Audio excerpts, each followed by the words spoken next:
ತಾಳಿಕೋಟಿ ಪಟ್ಟಣ ವೀರರಾಣಿ ಕಿತ್ತೂರು ಚೆನ್ನಮ್ಮಳ 200ನೇ ವಿಜಯೋತ್ಸವ ಹಾಗೂ ಅಭಯರಾಣಿ ಅಬ್ಬಕ್ಕಳ 500ನೇ ಜಯಂತ್ಯೋತ್ಸವದ ಅಂಗವಾಗಿ ಅಖಿಲ ಭಾರತ ವಿದ್ಯಾರ್ಥಿ ಪರಿಷತ್ ವತಿಯಿಂದ ಹಮ್ಮಿಕೊಂಡಿರುವ ರಥಯಾತ್ರೆ ಸೆಪ್ಟೆಂಬರ್ 21ರಂದು ತಾಳಿಕೋಟಿ ಪಟ್ಟಣಕ್ಕೆ ಆಗಮಿಸುತ್ತಿದೆ. ಈ ಹಿನ್ನೆಲೆಯಲ್ಲಿ ಪಟ್ಟಣದ ಶ್ರೀ ಬಸವೇಶ್ವರ ವೃತ್ತದಲ್ಲಿ ರಥಯಾತ್ರೆಯ ಪೋಸ್ಟರ್ ಬಿಡುಗಡೆ ಕಾರ್ಯಕ್ರಮ ನಡೆಯಿತು.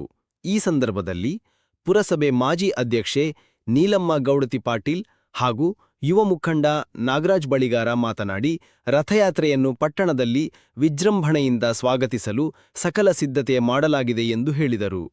ಕಾರ್ಯಕ್ರಮದಲ್ಲಿ ಪಟ್ಟಣದ ಹಿರಿಯ ವೈದ್ಯರಾದ ಡಾ ವಿ.ಎಸ್. ಕಾರ್ಚಿ, ವಿವಿ ಸಂಘದ ಸಹ ಕಾರ್ಯದರ್ಶಿ ಕಾಶಿನಾಥ್ ಮುರಾಳ್, ಪುರಸಭೆ ಸದಸ್ಯರು ಜೈಸಿಂಗ್ ಮೂಲಿಮನಿ, ಮಲ್ಲಿಕಾರ್ಜುನ ಪಟ್ಟಣಶೆಟ್ಟಿ, ಸಜ್ಜನ ಸಮಾಜದ ಉಪಾಧ್ಯಕ್ಷ ತಿಪ್ಪಣ್ಣ ಸಜ್ಜನ, ಎಬಿವಿಪಿ ನಗರ ಕಾರ್ಯದರ್ಶಿ ಗುರುರಾಜ್ ವಠಾರ, ಸಮಾಜ ಸೇವಿಕೆಯರಾದ ಜಗದೇವಿ ಮರ್ತೂರ್, ಜ್ಯೋತಿ ಹೊಸಳ್ಳಿ, ಅಕ್ಷತಾ ಚವಾಣ್, ಜ್ಯೋತಿ ಬಡಿಗೇರ, ಭಾಗ್ಯ ದೊಡ್ಡಮನಿ, ಭೂಮಿಕಾ ವಂದಾಲ ಸೇರಿದಂತೆ ಅನೇಕರು ಉಪಸ್ಥಿತರಿದ್ದರು. ಇದೇ ವೇಳೆ ಎಬಿವಿಪಿ ಕಾರ್ಯಕರ್ತರಾದ ನವೀನ್ ಸಿಂಗ್ ಧಡೇದ್, ಅಜಿತ ಸಿಂಗ್ ಗಂಗಾವತಿ, ಅಮಿತ ಸಿಂಗ್ ರಜಪೂತ್, ಕ್ಷಿತೀಜ್ ಅಗರ್ವಾಲ್ ಹಾಗೂ ಹಲವಾರು ಯುವಕರು ಪಾಲ್ಗೊಂಡಿದ್ದರು. ವರದಿ ಸಂಗನಗೌಡ, ಎಸ್ಸಿಎನ್ ಟಿವಿ ನ್ಯೂಸ್, ತಾಳಿಕೋಟಿ. ಅಭಯರಾಣಿ ವೀರರಾಣಿ ಅಬ್ಬಕ್ಕನ 500ನೇ ವರ್ಷದ ಜಯಂತ್ಯೋತ್ಸವದ ಅಂಗವಾಗಿ ಹಾಗೂ ರಾಷ್ಟ್ರಮಾತೆ ವೀರವನಿತೆ ಕಿತ್ತೂರು ರಾಣಿ ಚೆನ್ನಮ್ಮನ 200ನೇ ವರ್ಷದ ಜಯಂತ್ಯೋತ್ಸವ ಅಂಗವಾಗಿ ಎಬಿವಿಪಿಯವರು ಏರ್ಪಡಿಸಿದಂತಹ ಈ ಒಂದು ಕಾರ್ಯಕ್ರಮಕ್ಕೆ ನೆರವು ಬರಬೇಕು ಅಂತ ಹೇಳಿ ನಾನು ಇಚ್ಛಾಪಡ್ತೀನಿ.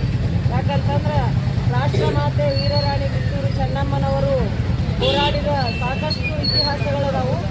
ಅವರ ಒಂದು ಇತಿಹಾಸದ ಈ ಒಂದು ಎಬಿವಿಪಿ ಕಾರ್ಯಕರ್ತರು ಇಲ್ಲಿ ರಥಯಾತ್ರೆಗೆ ಭವ್ಯವಾದ ಮೆರವಣಿಗೆ ಮುಖಾಂತರ ಅವರಿಗೆ ಒಂದು ಶೋಭೆ ತಂದು ಕೊಡಬೇಕು ಅಂತೇಳಿ ನನ್ನೊಂದು ಅನಿಸಿಕೆಯನ್ನು ವ್ಯಕ್ತಪಡಿಸ್ತೀನಿ.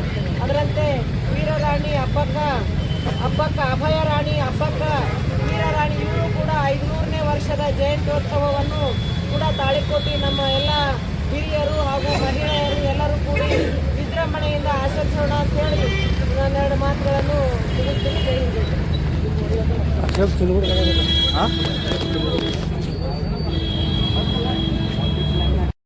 ತಾಳಿಕೋಟೆಯ ಶ್ರೀ ಅಖಿಲ ಭಾರತೀಯ ವಿದ್ಯಾರ್ಥಿ ಪರಿಷತ್ ಕರ್ನಾಟಕದ ವತಿಯಿಂದ 21ನೇ ತಾರೀಕಿಗೆ ತಾಳಿಕೋಟೆಗೆ ಆಗಮಿಸುತ್ತಿರುವ ತಾಯಿ ಅಬ್ಬಕ್ಕ ರಾಣಿಯವರ ಹಾಗೂ ವೀರರಾಣಿ ಕಿತ್ತೂರು ಚೆನ್ನಮ್ಮನವರ 200ನೇ ವಿಜಯೋತ್ಸವದ ಅಂಗವಾಗಿ ಹಾಗೂ ಅಭಯರಾಣಿಯವರ 500ನೇ ಜಯಂತ್ಯೋತ್ಸವದ ಅಂಗವಾಗಿ ತಾಳಿಕೋಟೆಗೆ ಅಖಿಲ ಭಾರತೀಯ ವಿದ್ಯಾರ್ಥಿ ಪರಿಷತ್ ವತಿಯಿಂದ ಆಗಮಿಸುತ್ತಿರುವಂತಹ ಈ ರಥಯಾತ್ರೆ ಚಾಲನೆಗೆ ತಾಳಿಕೋಟೆ ಹಾಗೂ ಅಖಿಲ ಭಾರತೀಯ ವಿದ್ಯಾರ್ಥಿ ಪರಿಷತ್ತಿನ ಎಲ್ಲರ ಈ ರಥಯಾತ್ರೆಗೆ ಚಾಲನೆಯನ್ನು ನೀಡಬೇಕೆಂದು ತಮ್ಮಲ್ಲಿ ವಿನಂತಿಪೂರ್ವಕ ಮನವಿ ಮಾಡಿಕೊಳ್ತೇವೆ.